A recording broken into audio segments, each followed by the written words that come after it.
A la lluvia de misiles, a la lluvia de misiles, a las explosiones en serie, a la muerte y destrucción por bombas, a la escasez de agua, a la pobreza extrema y a la emergencia por hambre. Por si fuera poco, este infierno que ni usted ni yo resistiríamos un día, pero que los niños ahí sí lo resisten, a todo esto se le suma el enemigo invisible. Aparece el coronavirus en Yemen, a pesar de la miseria en que viven. Miseria que hemos denunciado incluso aquí en Detrás de la Razón en los últimos 5 años. Miseria que organizaciones de ayuda humanitaria han alertado con historias conmovedoras, desde imágenes crudas hasta dibujos animados, para ver si así tocan el corazón de los países más poderosos del mundo, pero a nadie le importa. Mientras, así sueñan los niños en Yemen. Ellos no saben qué es vivir sin bombas y sin peligro. Estos son los sueños de los niños, así sueñan, vea usted.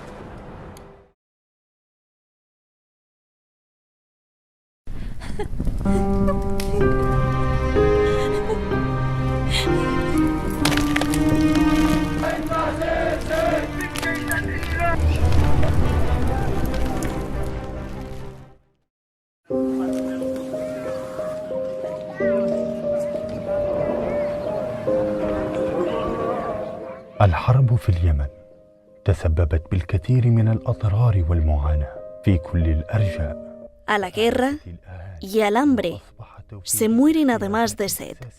كابوسا مرعبا وعلى رأسها توفير المياه حيث يقع مسؤولية جلبه على Sequía total y el infame sistema de agua roto por las bombas.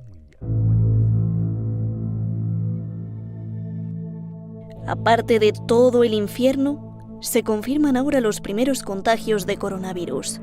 Sería un golpe que podría acabar definitivamente con el país más pobre de la región, Yemen, advierte la Oxfam. Oxfam es una organización humanitaria fundada en 1942 en el Reino Unido. Reúne a 19 organizaciones benéficas para combatir la pobreza y el sufrimiento mundial. Trabaja en 90 países. El primer caso confirmado de coronavirus en Yemen es un golpe devastador en un país que después de 5 años de conflicto brutal está mal equipado para contener su propagación. Mohsin Siddiqui, director de Oxfam en Yemen. Oxfam recuerda que en Yemen no hay medicinas, ni sistema sanitario eficiente, ni equipos médicos, ni médicos suficientes. 17 millones de personas ni siquiera tienen acceso a agua limpia. Hablar de lavarse las manos constantemente es imposible.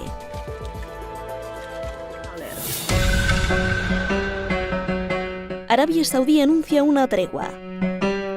Dice que dejará de bombardear Yemen durante 2 semanas, debido al coronavirus, siempre y cuando los combatientes yemeníes no ataquen.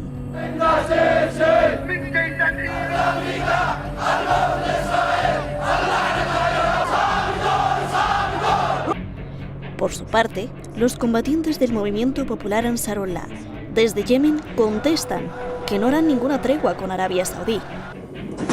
Dicen que no habrá cese al fuego mientras Arabia Saudí mantenga el bloqueo. So long as the siege is not lifted, we have all rights to use our missile systems, our maritime and air defenses, including the drones. We will continue to target their military installations and industrial sites.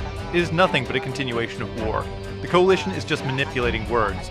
Either a total cease and halt of hostilities and an end to the siege, or the war will continue.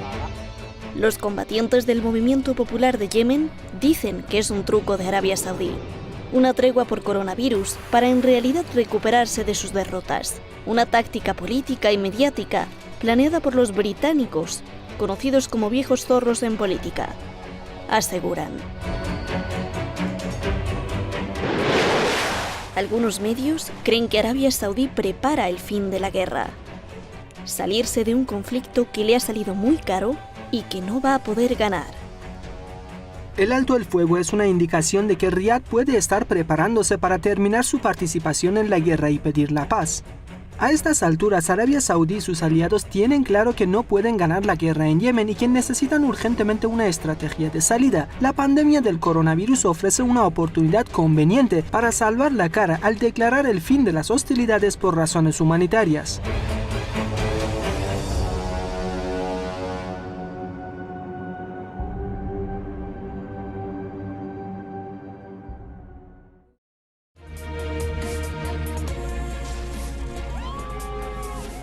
Hoy estamos de luto porque uno de nuestros editores de video, de esas bellas ediciones de nuestros reportajes que usted ha visto, murió trabajando en un estudio de doblaje. Su nombre es Vahid Rezai, escasos 24 años, descanse en paz.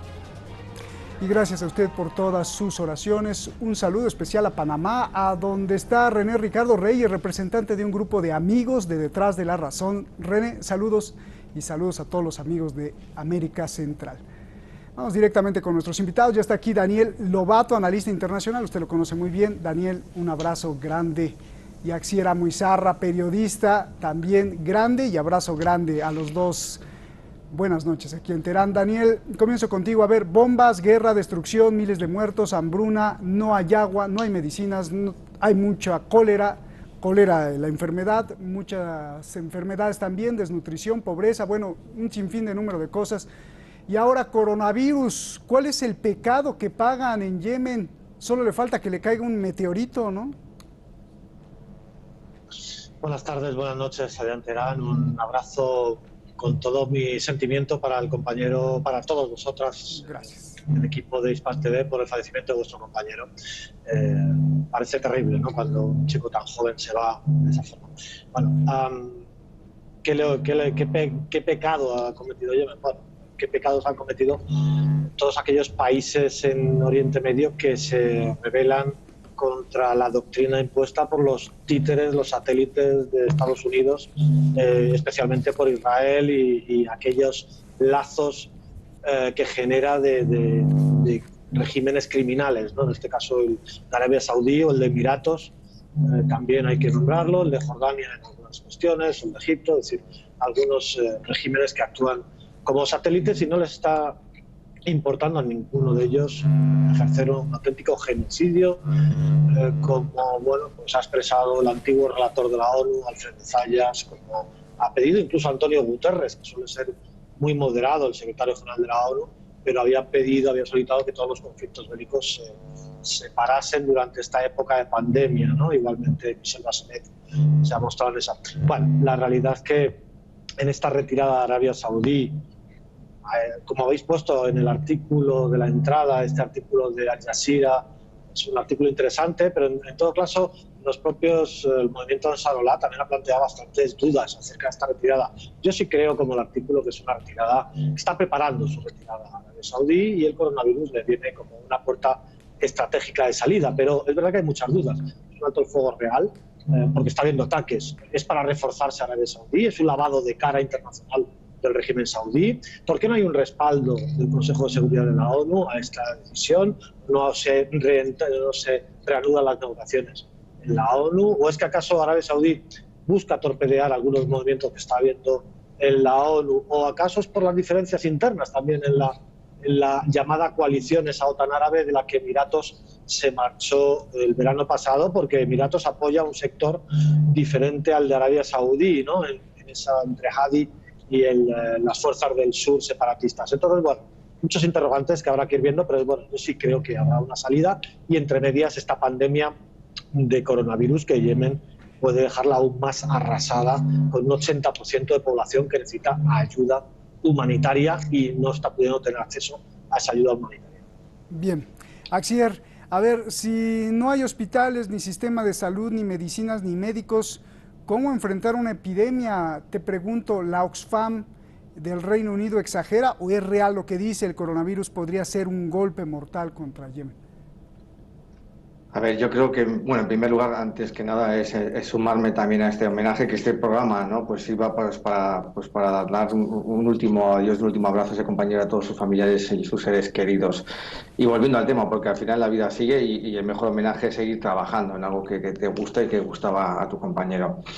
Bueno, antes que nada, volver a insistir en este asunto. Yo creo que el coronavirus ha llegado en este momento pues a intentar ser pues un arma más de Arabia Saudí, por desgracia, ¿no? Parece que se le está contando la tormenta perfecta. Pero no olvidemos una cosa.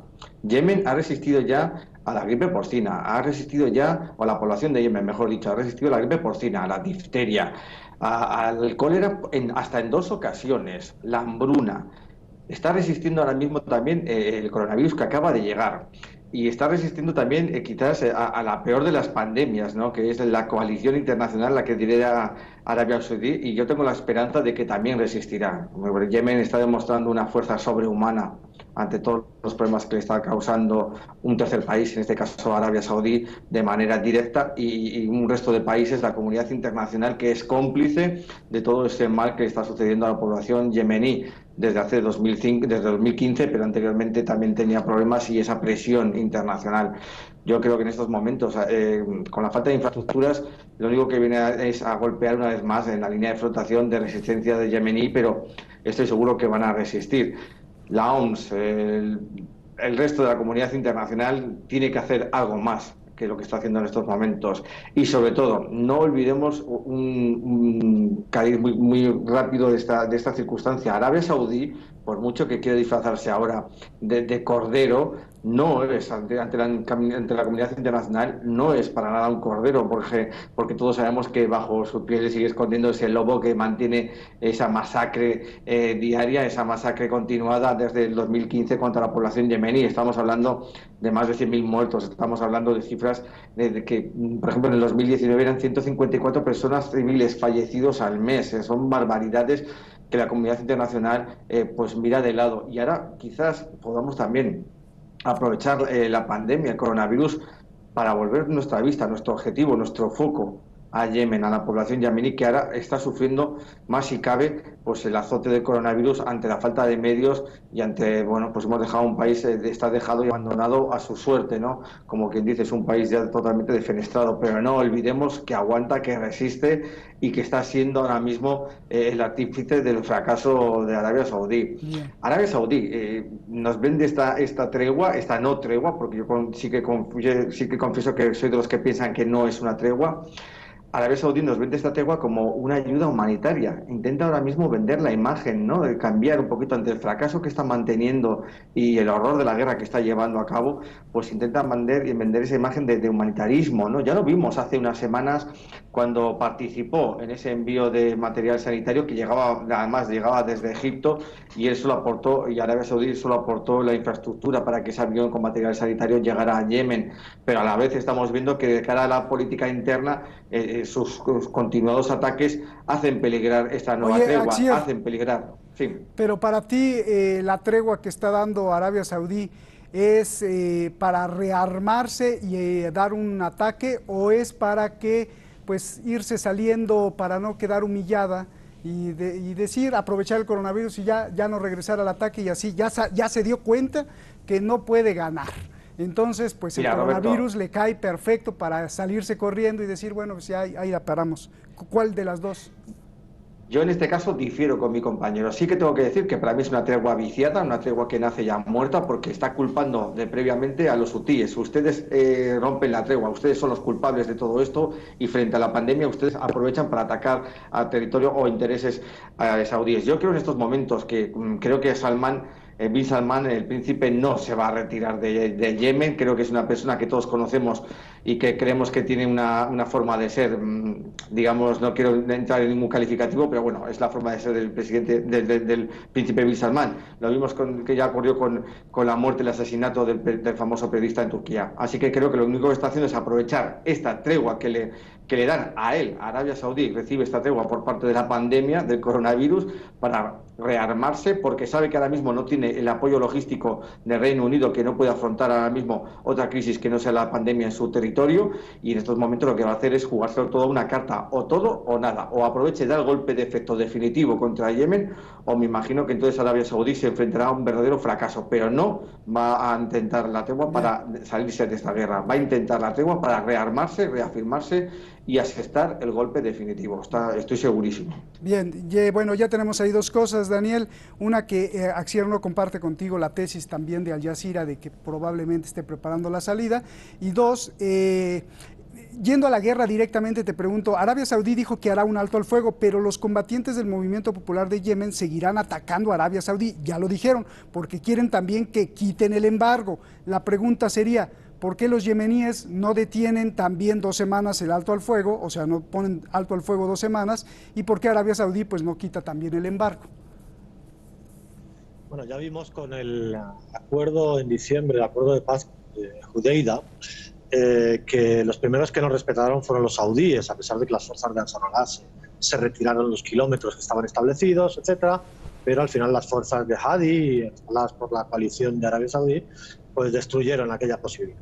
Entonces, yo creo que están bastante escarmentados y además por otro motivo importante, y es que los bloqueos económicos y las sanciones, como estamos viendo internacionalmente, son un acto de terrorismo económico, y en un país que está con un 80% de ayuda humanitaria, uno de los puntos esenciales, y luego los tocamos, a lo mejor, cómo se debería salir de esta situación y llegar a un real acuerdo, a un verdadero acuerdo de paz, a un proceso de paz verdadero, tendría que ser el acceso ilimitado de la ayuda humanitaria, de las organizaciones de ayuda humanitaria, de la financiación de esa ayuda. Y si eso no se produce, es imposible ni reconstruir un país como Yemen, que se estima que en torno a 90.000 millones de dólares o 90 billones en numerología norteamericana, 90 billones de dólares de destrucción de infraestructuras. Es imposible bajo un bloqueo que ese país, al margen de que cesen las acciones militares saudíes, pueda reconstruirse, se pueda atender a la población. Por tanto, me parece normal. En cierto sentido, es la misma capacidad que los gazatíes, cuando están sometidos en su campo de concentración a las agresiones y al bloqueo israelí, se defiendan como se defendían en el gueto de Varsovia. Igualmente, los judíos de Varsovia de los carceleros nazis alemanes, ¿no? Entonces, en este caso, hay un efecto de cárcel por parte de Arabia Saudí a Yemen, un efecto de cárcel también a Gaza, y es normal que los prisioneros de esos campos de concentración se rebelen y ataquen a sus carceleros. En todo caso, cuando decimos una retirada, bueno, yo creo que la retirada es posible que no sea total, y es posible que Arabia Saudí imite en ciertas cuestiones a lo que hace Israel con el campo de concentración de Gaza y prosiga sus ataques y bombardeos puntuales, pero yo creo que Arabia Saudí no puede mantener de ninguna forma esos terribles gastos económicos, que luego, si queréis, los analizamos, que conlleva esas pérdidas, derrotas militares que ha tenido, de centenares de vehículos, de miles de mercenarios pakistaníes, sudaneses o colombianos que están allí haciendo la guerra y la fortuna. Entonces, no puede sostener eso cuando los presupuestos saudíes llevan un déficit anual del 10% desde 2015 y han privatizado Aramco, la caída del precio del petróleo por el coronavirus, etcétera, etcétera. Bien. A ver, aclárame esta duda que salta con lo que me está diciendo Daniel Axier. Por un lado, es evidente que Arabia Saudí pues, no ha podido ganar la guerra. Por el otro lado, el Movimiento Popular de Yemen celebra siempre su victoria sobre Arabia Saudí porque ha mostrado cada vez más tecnología y ha demostrado cada vez más pues, certeza en los golpes que le ha dado. El asunto es que si vemos, Yemen pues está sumido en la pobreza y en la muerte, los más de 100.000 muertos, y la destrucción tardará decenas de años, décadas en reconstruirse, en alcanzar una independencia, sobre todo económica, en llegar a un acuerdo social y político interno. ¿Cuál sería entonces el balance real de la guerra y de qué valió el sacrificio de tanta sangre? ¿Qué es mejor, un mal acuerdo o una guerra eterna? ¿Sabes lo que pasa? Que yo creo que aquí acuerdo bueno no va a haber nunca, a no ser que no sea la retirada por un lado o la victoria por otro. Eso está clarísimo. No va a haber un acuerdo marco en el que el Consejo de Seguridad de la ONU asiente a las personas, ¿no? a las partes al dialogar, porque está claro que en 5 años no lo han podido hacer y no lo van a hacer ahora mismo. El conflicto bélico en Yemen está totalmente olvidado de cara a la geopolítica exterior hasta que realmente Arabia Saudí pues sucumba. Y claro, yo no creo que la monarquía saudí pues ahora mismo pueda asumir el impacto que va a ser un fracaso geopolítico, financiero también, social y militar. Y lo que es peor todavía, la imagen de debilidad que dejaría entonces la monarquía saudí de cara a otros actores, incluso de sus propios socios. Hemos visto ya que Estados Unidos no tiene esa misma relación, ni ese mismo arraigo, ni ese mismo apoyo frente a Arabia Saudí, porque claro, Donald Trump apuesta siempre a caballo ganador, y cuando ve empezar a flojear su socio saudí, pues entenderá que entonces igual pues que fracase él, porque Donald Trump no va a querer asumir ese fracaso en su política exterior. Reino Unido ya también lo está haciendo, aunque mandó un buque de guerra, lo hizo de manera, digamos, pues realmente pues de cara a la galería. Y no olvidemos también que Arabia Saudí tiene una guerra todavía pendiente con Rusia a nivel monetario y en la producción de petróleo, que sí que es verdad que ahora mismo la han distanciado un poco, pero también está presente. O sea que tiene varios frentes Arabia Saudí como para tener y tomar muy en serio lo que está ocurriendo. Yemen es un país que ahora mismo no tiene nada que perder, y frente al enconamiento que tiene ahora mismo Bin Salman con arrasar del mapa a Yemen, pues va a intentar que cada victoria, cada movimiento fallido de Arabia Saudí es una victoria crucial para el sentimentalismo yemení, y sobre todo es una victoria crucial también de cara a volver a hacer el foco hacia ese país, hacia el territorio yemení. Pero además, no olvidemos también que en esto también tenemos que asumir una circunstancia, digamos, que se está convirtiendo en los últimos meses paradójica, ¿no? Que además Yemen está despertando ya un cierto arraigo por parte de algunos países. Hemos visto cómo se están ayudando, aparece material bélico, aparecen ciertos departamentos de entrenamiento para las tropas hutíes yemeníes, y estamos viendo un poquito ya que ciertos países están viendo que realmente lo que está ocurriendo en Yemen pues también les puede afectar a ellos, y no les interesa ahora mismo esa desestabilización total que haya en el territorio yemení ni en esa zona del mundo. Y hay más todavía. Cuando alguien tiene ese sentimentalismo de tal víctima, es muy fácil de que grandes potencias asuman un poco ese papel de apadrinamiento, ¿no? Y recojan pues el testigo en estos momentos. Rusia, China tiene muchos intereses en el territorio yemení, y yo creo que llegará un momento que empezarán a ejercer esa fuerza, esa influencia, y arrastrarán entonces quizás un poco más de fuerza y sobre todo más de sosiego a ese territorio yemení. Pero no olvidemos nunca además que el Frente Monetario también está haciendo muchísimo daño. Valen más esos 25 millones de euros que va a entregar Arabia Saudí para luchar la pandemia cuando está destruyendo instalaciones sanitarias. Donald Trump acaba de bloquear 70 millones de euros que estaban previstos para la ayuda yemení a las organizaciones internacionales no gubernamentales, y seguimos asfixiando y no hay una respuesta. Entonces vemos que ahora mismo Yemen no tiene nada que perder, y es imposible ahora mismo que haya un acuerdo ni un mal acuerdo. Bien. Ahora mismo es todo a uno: o se retira Arabia Saudí de fracaso y derrotado, o el país irá a la destrucción. Bien, pues nos vamos, Daniel. La última pregunta. No solo es clamar la victoria, sino la conciliación nacional. Si bien hay mucha gente en contra de Arabia Saudí, también hay grupos que están con Arabia Saudí dentro de Yemen, y eso es lo más grave, o incluso es más grave que la guerra, porque siempre será un foco para la violencia y para perpetuar el conflicto. ¿Cómo resolver esto, Daniel, y que quizás sea la clave de la paz? Bueno, muy de acuerdo con todo lo que ha expresado Asier antes, y muy rápidamente y telegráficamente. Fíjate, el canciller iraní Zarif ya lo dijo hace varios años. Para lograr ahora mismo un proceso de paz auténtico en Yemen hace falta una serie de pasos y de puntos. Primero, el respeto al derecho internacional humanitario desde ya. El permitir el acceso humanitario sin obstáculos a todas las organizaciones, como estaba diciendo Asier. Una financiación real de ese plan de respuesta humanitaria inmediato para toda la población yemení.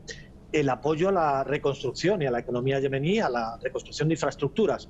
Y, finalmente, un progreso hacia un proceso político, sentando a todas las partes en una mesa, respetando la legitimidad de todas ellas y respetando la soberanía yemení. Yo añadiría a estos puntos, que no los digo yo, los dijo Zarif, añadiría un último punto, y es, en la medida posible, exigencia de responsabilidades criminales, como en un juicio de Nuremberg. Siempre después de todo proceso bélico tiene que haber una exigencia a todos los actores internacionales e internos yemeníes, una exigencia de responsabilidades criminales. Eso es el proceso que tendría que seguirse. Pues te agradezco mucho, Asier y Daniel. Gracias a los dos. Buenas noches. Un abrazo grande, con admiración y respeto. Gracias. El coronavirus pues sigue avanzando. Algunos se burlaron de él. Otros dijeron que no pasaba nada, otros más ni siquiera implementaron un frente de batalla para detener al virus, y otros más hasta dijeron que era mejor que se propagara para que así la sociedad tuviera defensas más rápido, defensas inmunológicas, claro. Uno de ellos, quien dijo esto, fue Boris Johnson, quien después de decirlo y de ordenar su brillante idea, se contagia. Boris es el hombre más poderoso después de la reina. Mañana vayamos al mundo del inglés. ¿Qué les está pasando y cómo podrían cambiar la historia del mundo? Buenas noches.